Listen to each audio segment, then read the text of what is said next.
Welcome to our channel. If you want to delete saved reels on Instagram to organize your saved content, follow these step-by-step instructions. Step 1.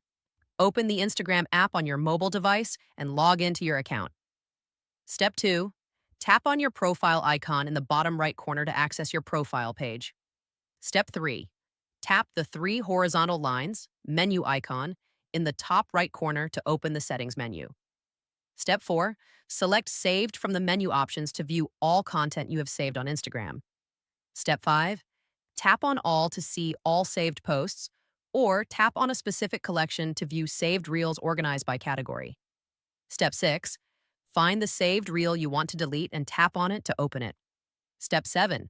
Tap the bookmark icon below the reel to unsave it and remove it from your saved content. Step 8. Alternatively, tap and hold the saved reel thumbnail, then select Remove from Saved from the Options menu.